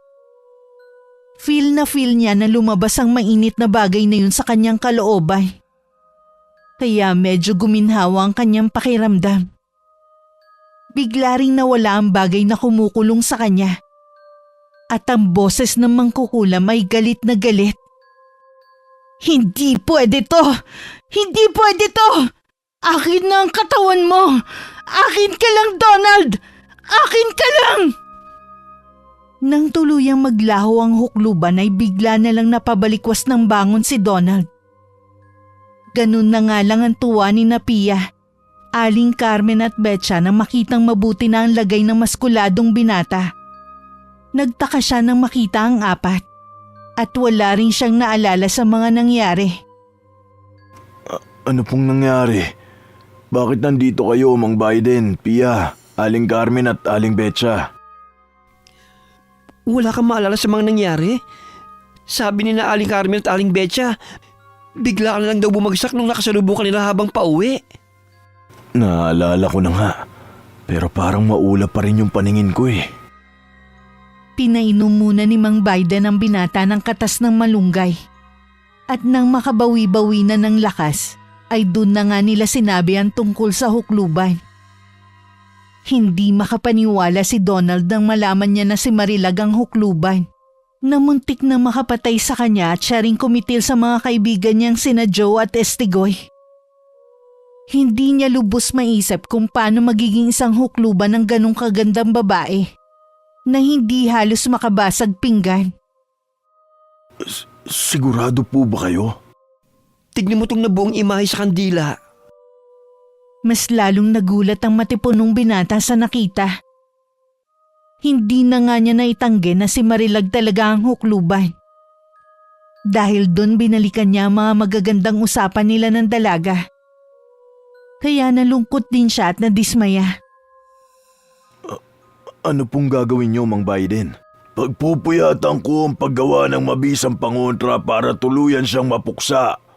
Alam kong nalulungkot ka, pero ang hukluban ay isa sa mga tapat na alagad ng hari ng kadiliman. Wala silang hangad na mabuti sa tao, kundi ang makapaghasik ng kasamaan. Sa ganung paraan, ay mas mapapalakas nila ang kapangyarihan ng kadiliman. Hindi na umimik si Donald. Kaya pinayo na ng matandang albularyo na magpahinga na silang lahat. At mahigpit ding sinabihan sina Aling Carmen at Aling Betcha na huwag ipagkakalatan tungkol sa nangyari. Para maiwasan ang pagpapanik ng mga mamamayan sa sitio Balagbag. Bago matulog ay tinunaw muna ang kandilang may imahe ni Marilag at pinahid ang langis nito sa katawan ni Donald. Nakatulog nga ang binata ng mahimbing at pagising ng eksakto 12:00 ng tanghali, nakita niya sa braso ang mga bakas ng kandila na nabuo na ulit. Mas gumaan na rin ang pakiramdam niya. Senyales na wala na talaga ang sumpa ng hukluban. Maya-maya pa'y narinig na niyang kumakatok si Pia. Kaya agad niyang pinagbuksan ito ng pinto. Magandang umaga, Pia. Anong meron? Nabalitaan mo na ba yung nangyari kay Abigail? Ha? Bakit? Ano nangyari sa kanya? Kung gusto mo, sumama ka at pupunta tayo sa kanila. Bilisan mo at magbihis ka na. Nauna nang pumunta rin si Mang Biden para gamutin siya. Kung ganun, nabiktima rin siya ng hukluban? Oo. Sinabi na ni Mang Biden kay Kapitan Adena ang tungkol sa pagiging hukluban ni Marilag. Kaya nagpadala na ng mga opisyal para dakpin si Marilag. Ano magagawa ng mga opisyal? Baka mamaya kumapano pa sila. Huwag ka mag-alala. Dahil dalawa sa mga kasama ron ay apprentice si Mang Biden. Sigurado hindi rin basta-basta mapapano mga yun. Mahuhuli nila ang hukluban at matatapos na ang kasamaan niya. Bilisan mo at magbihis ka na. Dahil parating na rito yung tricycle ng asawa ni Aling Carmen. Matapos makapag-ayos ay tinungo na nila ang bahay na kinaroroonan ni Abigail. Sa labas pa lang ay nararamdaman na ni Donald ang mabigat na puwersa ng kasamaan. Naririnig din nila ang paghihiyaw ni Abigail na tila hirap na hirap. Bigla tuloy niyang naalalang huling usapan nila ni Marilag tungkol kay Abigail. Nalaman ko kasi na siya yung nanira ng mga paninda kong itlog nung nakaraang araw. Hindi naman ako galit at wala akong balak na pabayaran yun sa kanya. Kakausapin ko lang siya para malaman kung bakit niya nagawa yun. May galit ba siya sa akin o ano?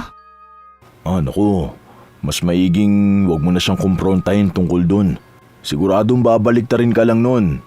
Atin-atin lang to Medyo may pagkainggitera kasi talaga yan si Abigail Kaya malamang dahil sa inggit kaya niya nagawa yun. Pero syempre, hindi niya naman aaminin yun. Dedepensa lang siya ng dedepensa hanggang sa lumala ang sitwasyon. E di mas maganda kung ganun para makita niya ang hinahanap niya.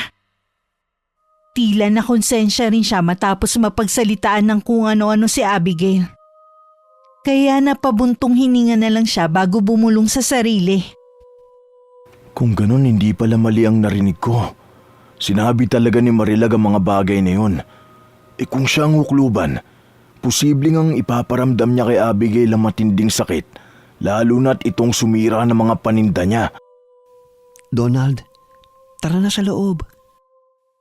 Dali-dali siyang sumunod sa loob. At pagpasok nga'y ganun na lang ang pagkagimbal nila. Matapos makita ang kalunos-lunos na sinapit ni Abigail. Sa sobrang hindi kaaya-ayang itsura ng kaawa-awang dalaga, napasukan na at lumabas sina Aling Carmen at Aling Betcha. Sina Donald at Pia naman ay natutupang bibig habang pinagmamasdan ng biktima. Nangayayat ng husto ang katawan ng dalaga. Saka nangulubot at tila nagmukhang kahoy ang kanyang balat. Tinubuan din siya ng mapupulang bukol na kasing laki ng piso. Ang iba'y nagputukan na. Kaya kitang-kita nila ang nana na umaagos sa iba't ibang bahagi ng katawan. Ang mga mata nito'y namagana parang kamatis. Ganon din ang bibig na mas kumapal pa kesa dati. Sa bawat paggalaw ay napapahiyaw ng matindi si Abigail. Kaya nakaramdam sila ng matinding pagkahabag sa dalaga. Napigkas na lang tuloy si Donald habang pinagmamasdan ng matinding paghihirap nun. Paano to nagawa ni Marilag?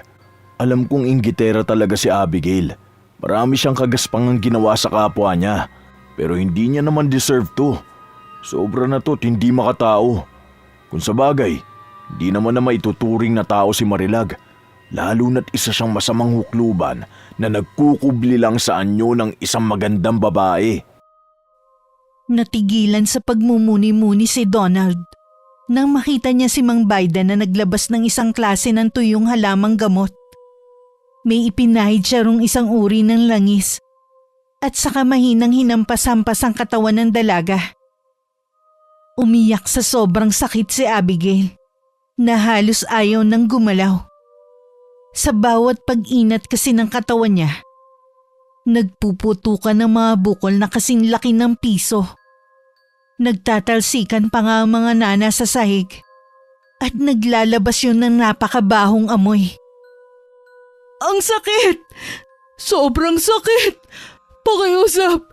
Alisin niyo tong sakit na to! Parang awa niyo na! Kung ano man na nagawa ko, hindi ko na uulitin! Patawarin niyo na ako! Ang sakit! Habang puno ng habag na pinagmamasdan ng biktima, patuloy lang si Mang Biden sa pagsasagawa ng seremonya. Ilang saglit pa nga matapos niyang sindihan ng 3 kandilang itim. Itinirik niya to mismo sa harap ni Abigail. Pagkadakay sinimulan na niya ang pagbigkas ng orasyon na siya lang ang nakakaunawa. Habang pinakikinggan yun ni Donald, damang-dama niya sa paligid ang mabigat at hindi kaaya-ayang puwersa. Pamilyar ang ganung pakiramdam dahil minsan na niya yung naranasan. Naalala niya biglang nakakatakot na mangkukulam. Na inuudyukan siyang isuko na ang kaluluwa niya. Dahil doon napayakap sa sarili ang matipunong binata habang pasimpleng bumubulong ng dasal. Panginoon, alam ko pong hindi ako karapat-dapat sa panalangin kong to. Pero hinihingi ko po sa inyong kagalingan at kaligtasan ni Abigail. Nakikita ko pong sobrang nahihirapan siya sa nangyayari. Kaya huwag niyo pong hayaan na magtagumpay ang kasamaan sa buhay niya. Naniniwala po ako na walang imposible sa inyo, Panginoon. Kayang-kaya niyo pong puksain ang hukluban para matigil ang paghahasik niya rito sa sityo. Natigilan ng binata dahil narinig nilang biglang umiyak ng ubod ng lakas si Abigail. Pagkatapos noon napaigtad na lang ito. Dahilan para muling maglabas ang mga malalaking butlig ng nana. Sobrang sakit! Hindi ko na kayang sakit! Pakiusap, tama na! Nahihirapan na ako! Pakiusap, patayin niyo na lang po ako! Ayoko na! Ayoko na! Huwag kang magsalita ng ganyan, Abigail. Kayanin mo at tiisin ang sakit. Magtiwala kang mapapagaling ka ni Mang Biden. Magtiwala, magdasal at manalig ka sa Diyos. Huwag mong hayaang maghari ang hukluban at makuha niya ang gusto niya. Hindi siya po pwede magtagumpay. Matapang kang tao kaya hindi siya magtatagumpay sa'yo. Gawin mo ang lahat at pilitin mong lumaban. Nagulat nga ang lahat dahil sa sinabing yun ni Donald. Mas lalong naiyak si Abigail. At nabuhayan na rin matapos marinig ang pang-i-encourage niya. Muli nga nagbasbas si Mang Biden at nag-usal ulit ng mga orasyon. Sa pangatlong ulit niya ng pag-uusal, bigla na lang tumirik ang mga mata ni Abigail. Nagulat din sila dahil bigla tong nangisay na parang bulating binudburan ng asin. Walang nagawang makahawak sa dalaga pero hinayaan lang yun ni Mang Biden. ipinagpatuloy lang ng matandang albularyo ang pag-uusal ng orasyon. Hanggang sa ilabas na niya ang itim na buhangin. Nang iwisik niya to sa dalagang tumitirik ang mga mata, ganun na lang ang gulat nilang lahat nang lumutang ang katawan nun.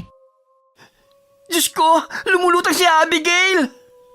Ngayon, inuutusan kita, hukluban na umaalipin sa katawan ng babaeng ito. Magpakita ka ngayon din. Huwag kang magtago sa katawan ng walang kalaban-labang tao. Ako ang harapin mo at magtagisan tayo ng lakas. Biden, bakit mo pinakikialaman ang ginagawa ko? Bakit hindi ka na lang manahimik, matanda ka? Masyado kang pakilamero. Hayaan mo ako sa gusto ko. Walang iya kang albularyo ka. Ikaw ang walang hiya. Kapag hindi ka pa tumigil sa pagpapahirap sa katawan ng babaeng yan, unti-unti kitang pupulbusin. Sinabuyan ulit ng matandang albularyo ang katawan ni Abigail, na pinaghaharian ngayon ng masamang hukluban.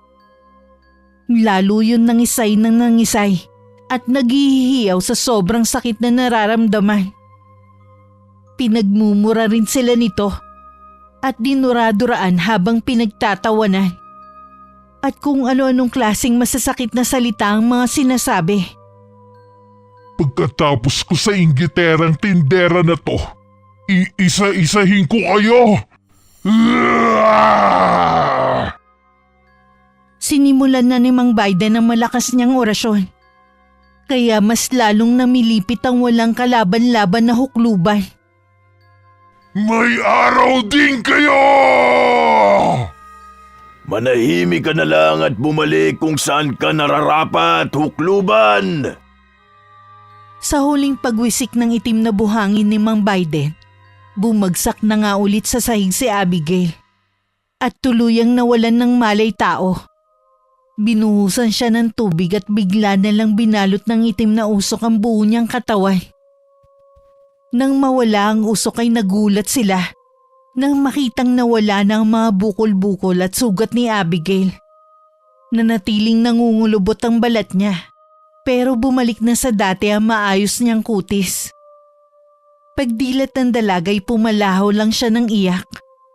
Kaagad naman siyang inalalayan ng mga magulang. Matapos sabihin ni Mang Biden na ligtas na siya laban sa hukluban. Mabilis na kumalat sa buong sityo ang nangyari kay Abigail. Makalipas ang ilang araw ay unti-unti nang bumalik ang dati niyang sigla at postura. Sa kasamaang palad naman hindi nila nahuli si Marilag. Pero siniguro naman ni Mang Biden na hindi na tumanggugulo matapos niya mapuruhan ng husto. Maraming natutunan si Donald at Trump sa mga nangyari. Humingi rin sila ng tawad kay Abigail. At ganun din ang dalaga sa lahat ng mga nagawa niyang kagaspangan. Lalo na sa pagiging inggiterang tindera. Naging daan nga ang nangyaring yun para magbago ng tuluyan ng dalaga. At dahil doon nagsimula na nga siyang magustuhan ng mga tao sa talipapa. Hindi nagtagal ay nakaramdam na nga si Donald ng kakaiba para kay Abigail. Nagustuhan niya ang pagbabago ng dalaga. Kaya na-in-love na siya ng tuluyan dito. Sa tulong ni Trump, Pia at iba pang kaibigan, niligawan niya ang babae. Sigurado ka na bang liligawan mo ko? Hindi ako kasing ganda ni Marilag. Bungangera rin ako at mataba. Lumba-lumba kung tawagin. Alam mo, napagtanto ko ang mga yan pagkatapos ng mga nangyari sa atin nung nakaraang 3 buwan. Hindi pala ganun kaimportante ang panlabas na anyo ng isang tao. Kasi kung minsan, itinatago ng magandang panlabas ang maitim na kalooban. Ngayon, nakita ko na ang totoong ganda na hinahanap ko sa isang babae. Nakita ko yun sa'yo. Pagkalipas pa ng ilang buwang pagliligawan, sinagot na nga ni Abigail ng matipunong binata. Nagtagal pa ang kanilang pagmamahalan hanggang sa ikasal sila at magkaroon ng isang anak. Natupad ang pangarap ni Donald na maging maganda ang buhay, habang si Abigail naman na dating inggiterang tindera ay naging isang mabuting may bahay. Wakas,